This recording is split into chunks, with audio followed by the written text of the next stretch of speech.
विश्व युद्ध और आपके साथ मैं हूं जिया कौशिक। दुनिया वालों, अपनी रूह संभाल लो, क्योंकि इतिहास के पन्नों में खून से लिखी जाने वाली इबारत शुरू हो चुकी है। वॉशिंगटन डीसी की वो रात जहां दुनिया के बड़े बड़े धुरंधर हंसी मजाक कर रहे थे, अचानक मौत के सन्नाटे में बदल गई। व्हाइट हाउस कॉरेस्पॉन्डेंट डिनर, जिसे अमेरिका अपनी ताकत का प्रदर्शन मानता था, वहां बारूद की गंध ने साबित कर दिया कि अब सुपर पावर के दिन जा चुके हैं। ये सिर्फ एक गोलीबारी नहीं, ये उस महायुद्ध का बिगुल है जो दुनिया के नक्शे को बदलने वाला है। जब आसमान से मौत बरसती है तो उसकी कोई महल सुरक्षित नहीं बचता, और आज अमेरिका की वो अभेद सुरक्षा की दीवारें ताश के पत्तों की तरह ढह गई। हमले के ठीक बाद जब डोनाल्ड ट्रंप पहली बार कैमरे के सामने आए तो उनके शब्दों में पछतावा या डर नहीं, बल्कि वही पुराना सनकी जुनून और अहंकार की प्रकाष्ठा थी। उन्होंने बड़ी शान से कहा, राष्ट्रपति बनना एक खतरनाक जॉब है। अरे ट्रंप साहब, आप इसे डेंजरस जॉब कह रहे हैं, लेकिन हकीकत तो यह है कि आपकी सनक ने पूरी दुनिया को एक चलता फिरता कसाई खाना बना दिया है। 100 चूहे खाकर बिल्ली हज को चली। दूसरों के मुल्क में तबाही की बीज बोकर आप खुद को शहीद दिखाने का ढोंग कर रहे हैं। यह आपकी ही लगाई हुई आग है, जिसके लपटे अब आपकी आलिशान सूख तक पहुंच गए हैं। जैसे ही शॉट्स फायर्ड की आवाज गूंजी, अमेरिका की उस तथाकथित अजय सुपर पावर वाली हेकड़ी की हवा गुब्बारे की तरह निकल गई। पूरी दुनिया ने देखा कि कैसे वो सीक्रेट सर्विस जो परिंदे को भी पर मारना नहीं देती, आज ट्रंप को चूहों की तरह घसीटकर जान बचाकर भाग रही थी। आलिशान बॉलरूम में मौजूद वो सफेद पोश लोग जो कल तक दूसरे देशों पर प्रतिबंध लगाने की योजनाएं बना रहे थे, आज अपनी जान बचाने के लिए टेबल के नीचे दुबके हुए थे। यह अमेरिका के चेहरे पर वो जोरदार तमाचा है जिसे इतिहास कभी नहीं भूलेगा। उनका सुरक्षा का खोखला गुरूर आज पूरी दुनिया के सामने नीलाम हो चुका है। इस हमले के पीछे भले ही किसी एक युवक का हाथ बताया जा रहा हो, लेकिन इसकी असली रूह उस नफरत और गुस्से में बसी है जो तेहरान की गलियों में वर्षों से उबल रहा है। ईरान के सुप्रीम लीडर अयातुल्ला अली खामनाई को ट्रंप ने भी तो मरवाया था ना। अब ये घड़ी की सुई दोबारा घूमी जरूर है, और इस बार निशाने पर है अमेरिकी राष्ट्रपति डोनाल्ड ट्रंप। भले ही इसके पीछे कोई युवा बताया जा रहा है, लेकिन हम सब जानते हैं कि जो फल ट्रंप ने बोए हैं उसका हिसाब तो ट्रंप को जरूर देना होगा। ईरान वो जख्मी शेर है जिसने पिंजरे की सलाखें तोड़ दी और अब वो शिकार करने के लिए स्वतंत्र है। हालांकि ईरान का इस गोलाबारी से कोई लेना देना नहीं है, लेकिन इस बार भी यही कहा जा रहा है कि डोनाल्ड ट्रंप ने जिस धोखे से, जिस गद्दारी से ईरान के supreme leader Ayatollah Ali Khamenei को मारा था, वो घड़ी अब घूमकर वापस लौटी है, और इस बार डोनाल्ड ट्रंप का अर्थी उठना तय है। ट्रंप ने ईरान की आर्थिक घेराबंदी करके उसे घुटनों पर लाने की कोशिश की थी, लेकिन वो भूल गए हैं जब सियार की मौत आती है तो वो शहर की तरफ भागता है। क्या ये हमला उस ईरानी सुनामी की पहल लग रहा है जो बहुत जल्द वॉशिंगटन की ऊंची इमारतों को मिट्टी में ढेर में तब्दील करने वाली है? 31 साल का कॉल एलन, जिसने शनिवार रात 8 राउंड फायर करके ट्रंप के दिल में खौफ कर दिया, वो आखिर है कौन जिसने ट्रंप के ऊपर गोली चलाई थी? जानते हैं उसके बारे में। क्या वो अमेरिका की युद्ध पिपासु नीति से तंग आया एक आम नागरिक है, या फिर ईरान के इस गुप्त डेथ स्क्वाड का सबसे घातक मोहरा? सीक्रेट सर्विस ने उसे ढेर तो कर दिया, लेकिन ये सवाल भी पीछे छोड़ दिया कि आखिर कब तक ट्रंप मौत के साए से लुका छुपी खेलेंगे। ये हमला साबित करता है कि अब ट्रंप अपने ही सुरक्षा घेरे में महफूज नहीं है। मौत उनके पीछे शाई की तरह चल रही है, और उन्हें पता नहीं कि अगला वार कहां से होगा। डोनाल्ड ट्रंप का दिमाग किसी समझदार राजनेता का नहीं, बल्कि एक ऐसे पागल जुआरी का है जो पूरी मानवता की किस्मत को दांव पर लगा चुका है। उनकी ये सनक में कि मैं दुनिया का थानेदार हूं या मैं ठेकेदार हूं शांति का, आज अमेरिका के लिए ही काल बन गया है। एक तरफ वो शांति का उपदेश देते हैं और दूसरी तरफ ईरान के चारों तरफ अपनी जंगी जहाज ऐसे तैनात कर देते हैं जैसे किसी निर्दोष की गर्दन पर तेज धार चाकू लगा हो। ट्रंप साहब याद रखना, विनाश काले विपरीत बुद्धि। जब पतन का समय करीब आता है तो इंसान ऐसे ही आत्मघाती फैसले लेता है जो उसे बर्बादी के दलदल में ले जाते हैं। भारत की तरफ से भी प्रधानमंत्री नरेंद्र मोदी ने भी इस पर हमले पर गहरी चिंता जताई है, क्योंकि भारत भली भांति जानता है कि ट्रंप का ये पागलपन पूरी दुनिया की अर्थव्यवस्था को ले डूबेगा। दुनिया के तमाम बड़े देश इस वक्त सहमे हुए हैं कि अगर ट्रंप ने इस हमले का बदला लेने के लिए ईरान पर सीधा प्रहार किया, जबकि ईरान का कोई लेना देना भी नहीं है इससे, तो ईरान वो घायल शेर है जिसकी हुंकार से अमेरिका हॉर्मूज में ही डूब जाएगा और ये दुनिया तीसरे विश्व युद्ध की लिफ्टों में जलकर खाक हो जाएगी। ट्रंप की सनक ने आज मानवता को उस खतरनाक मोड़ पर खड़ा कर दिया जहां से ये सिर्फ और सिर्फ तबाही और बर्बादी का रास्ता गुजरता है। बहरहाल इन सब पर देखिए हमारी एक खास पेशकश। देखिए कि कैसे अमेरिका और ईरान की जंग अब किस मुहाने पर आके खड़ी हो चुकी है। इस बर्बादी का मंजर जो डोनाल्ड ट्रंप के ऊपर गोलियां चली है, उससे बर्बादी के मंजर से पहले की क्या तस्वीरें ये हम बयां कर रहे हैं।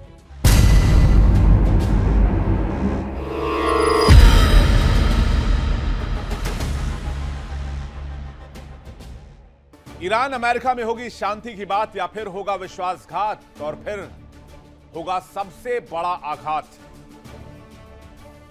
सीजफायर पर सस्पेंस बढ़ा हुआ है, सीधी बातचीत पर पेच फंसा हुआ है।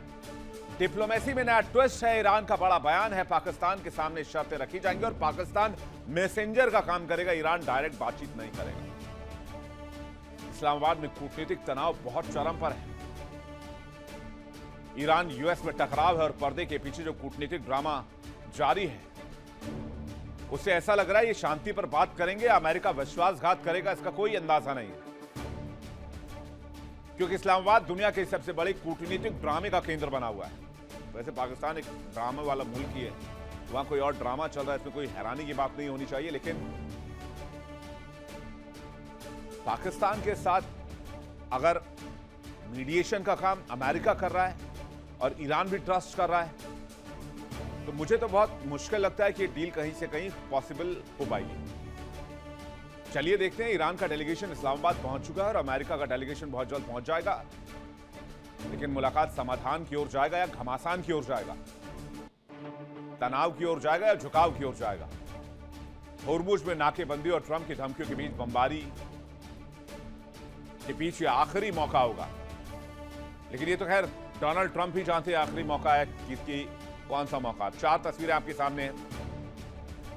होर्मुज में नाकेबंदी की बात डोनाल्ड ट्रंप ने साफ तौर पर कह दी। उन्होंने कहा है कि होर्मुज में नाकेबंदी जारी रहेगी और हम जब तक चाहें तब तक ब्लॉकेट कर सकते हैं। दूसरी तरफ जंग की तस्वीर भी नजर आ रही है। तीसरी तस्वीर यह है कि अगर डील नहीं हुई तो सर्वनाश को कोई नहीं रोक पाएगा। और जिस तरह से सर्वनाश की धमकी डोनाल्ड ट्रंप दे रहे हैं, ये कोई आम बयान नहीं है, डायरेक्ट चेतावनी है। ट्रंप खुलकर कह रहे हैं कि अगर समझौता नहीं हुआ तो अंजाम भयानक होगा। और सिर्फ बयान नहीं, स्ट्रेट ऑफ होर्मुज की जो ब्लॉकेट है वो जारी रहेगी। अमेरिकी नौसेना एक्शन में ईरानी बंदरगाहों की ओर जाने वाले जहाजों पर ब्रेक लग चुका है। अब तक 30 से ज्यादा जहाजों को वापस लौटाया जा चुका है। अब दूसरी तस्वीर में ईरान का डेलीगेशन इस्लामाबाद पहुंच गया है, जो सिर्फ एक दौरा नहीं है, एक कूटनीतिक हरकत है। पाकिस्तान की जमीन पर बैठकर ईरान अपनी अगली रणनीति बुन रहा है। तीसरी तस्वीर समझिए, ईरान का डायरेक्ट मैसेज, धमकी बर्दाश्त नहीं करेंगे, झुकने का सवाल नहीं उठता है। तेहरान ने संकेत दे दिया अगर दबाव बढ़ा तो जवाब भी जोरदार होगा।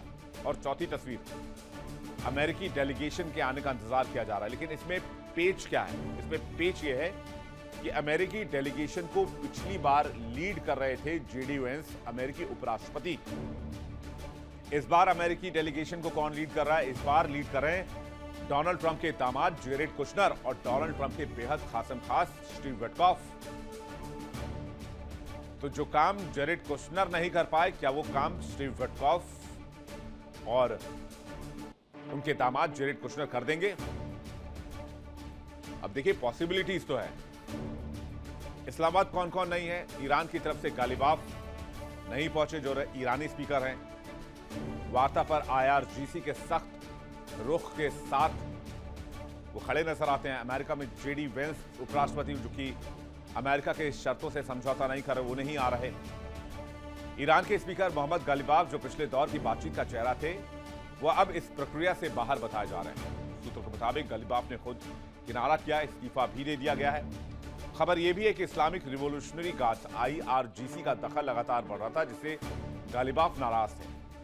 वो चाहते थे कि हम परमाणु कार्यक्रम पर भी बातचीत कर सकते हैं। अगर ईरान को परमाणु कार्यक्रम ऊर्जा के लिए, क्लीन एनर्जी के लिए चलाने की परमिशन मिल जाए, इस पर अमेरिका से बातचीत हो जाए, तो फिर ईरान बात कर लेगा। और यहीं पर IRGC और गालिबाफ के बीच टकराव की खबर है। सूत्र बताते हैं कि अमेरिका के साथ बातचीत में परमाणु मुद्दे को शामिल करने की गालिबाफ कोशिश कर रहे थे, जिससे IRGC नाराज हुआ और इसके बाद गालिबाफ पर इस्तीफे का दबाव बना और कहा जा रहा है कि इसके बाद ही उनको साइडलाइन कर दिया गया। वर्तमान में विदेश मंत्री अब्बास अराक्ची और उनकी टीम में शामिल होने की खबर आ रही है, जिन्हें एक बार फिर ईरान के कूटनीतिक मोर्चे पर जंग लड़ने के लिए आगे किया गया है। देखा आपने। अब बात करें स्ट्रेट ऑफ हॉर्मूज, जिसे दुनिया की आर्थिक नब्ज कहा जाता है। वहां अमेरिका ने अपनी गुंडागर्दी और समुद्री डकैती की सारी हदें पार कर दी है। ट्रंप का सीधा और क्रूर आदेश है कि ईरान का कोई भी जहाज दिखे तो उसे समुद्र की गहराई में दफन कर दिया जाए। ये किसी सभ्य राष्ट्र के राष्ट्रपति का बयान है या किसी सड़क छाप गिरोह के सरगना की धमकी? इस नाकाबंदी ने पूरी दुनिया की रसोई का बजट बिगाड़ रखा है और वैश्विक ऊर्जा संकट पर खड़ा कर दिया है लाकर। ट्रंप को लगता है कि वो ईरान का गला घोट रहे हैं, लेकिन असल में वो पूरी दुनिया के पैरों में कुल्हाड़ी मार रही है। ईरान ने भी अभी अपनी मुट्ठी ऐसी कसी है कि अब उसमें से सिर्फ और सिर्फ दुश्मन का खून टपकेगा। उसने अपनी खतरनाक मिसाइलों का रुख इजरायल और अमेरिका के सैन्य ठिकानों की तरफ मोड़ दिया है। ईरान का संदेश बिल्कुल साफ और कड़क है। अगर हमें व्यापार करने से रोका गया तो दुनिया का एक भी तेल टैंकर इस रास्ते से सुरक्षित नहीं गुजरेगा। ईरान अब उस एग्रेसिव मोड में है जहां उसे अपनी मौत का डर बल्कि अमेरिका के घमंड को चकनाचूर करने का जुनून सवार है। मौत का डर अब ईरान को नहीं है, अब वो सिर्फ चाहता है कि अमेरिका को तबाह करना, क्योंकि ईरान के पास इस समय खोने को कुछ भी नहीं है। और अब वो चाहेगा कि अगर ईरान गड्ढे में जाए तो अमेरिका उसके साथ 10 फीट गहरा जाए। वो ट्रंप को उनके व्हाइट हाउस के ओवल ऑफिस में भी चैन की नींद सोने नहीं देगा। ट्रंप की समुद्री नाकाबंदी ने भले ही ईरान के निर्यात को चोट पहुंचाई हो, लेकिन ईरान ने अपनी अक्ल से अमेरिका को औंधे मुंह गिरा दिया है। उसने अपने विशाल तेल टैंकरों को समुद्र के बीचों बीच जीते जागते बारूद के गोदाम बना दिया है। वो अपना तेल समुद्र में जमा कर रहा है, ठीक उसी तरह जैसे कोई योद्धा युद्ध के मैदान में उतरने से पहले अपनी तलवार की धार को तेज करता है। रस्सी जल गई पर बल नहीं गया। ईरान की अटूट जिद ट्रंप के अहंकार को चकनाचूर करने के लिए काफी है। अब तेल की टंकियां नहीं बल्कि ट्रंप के राजनीतिक किस्मत पड़ने वाले हैं। पूरी दुनिया को हथियारों और सुरक्षा का ज्ञान बांटने वाले अमेरिका की असली औकात एक इजरायली इन्फ्लुएंसर ने सबके सामने रख दी। जहां एक हाई प्रोफाइल इवेंट में मेटल डिटेक्टर तक नहीं थे, वहां ट्रंप के जान सिर्फ एक संयोग और किस्मत के भरोसे बची थी। अमेरिका की हालात आज वैसी है जैसे बाहर से टिप टॉप और अंदर से पॉम्पोन। जो मुल्क एक अकेले हमलावर को नहीं रोक पाया, वो ईरान के अत्याधुनिक ड्रोन और मिसाइल के झुंड का सामना कैसे करेगा? अमेरिका अब सिर्फ एक कागजी शेर बनकर रह गया है, जिसकी दहाड़ ने अब कोई दम नहीं बचा। तेहरान की गलियारों से इस वक्त कोई बड़ा शोर नहीं सुनाई देगा, और यही वो बात है जो अमेरिका की खुफिया एजेंसी की नींद उड़ाई हुई है। कहते हैं जब शिकारी बिल्कुल शांत होता है तो समझो कि शिकार अब उसकी पकड़ में है। ईरान की ये चुप्पी उस भयानक तूफान के आने का संकेत है जो वॉशिंगटन के कांच की ऊंची इमारतों को धूल में मिला देगा।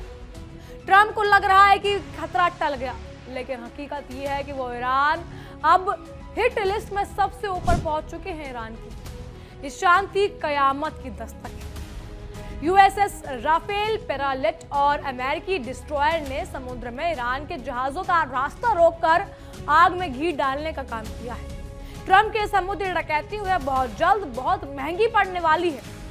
ईरान के पास ऐसे सुसाइड बोट्स और अंडर वाटर ड्रोन की फौज है जो पलक झपकते ही अमेरिका के करोड़ों डॉलर के जंगी जहाज को समुद्र की तलहट में लोहे के कबाड़ में तब्दील कर दे। ट्रंप ने समुद्र में जो जंग शुरू की है उसका अंत उसकी अपनी नौसेना के जल समाधि लेने के साथ ही होगा।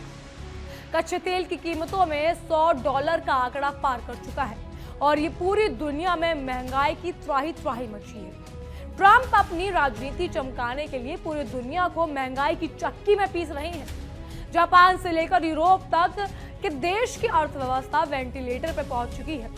ट्रंप साहब अपनी गली में तो कुत्ता भी शेर होता है, लेकिन अंतर्राष्ट्रीय मंच पर आपकी ये दादागिरी अब खुद आपके देश के पतन का सबसे बड़ा कारण बनेगी।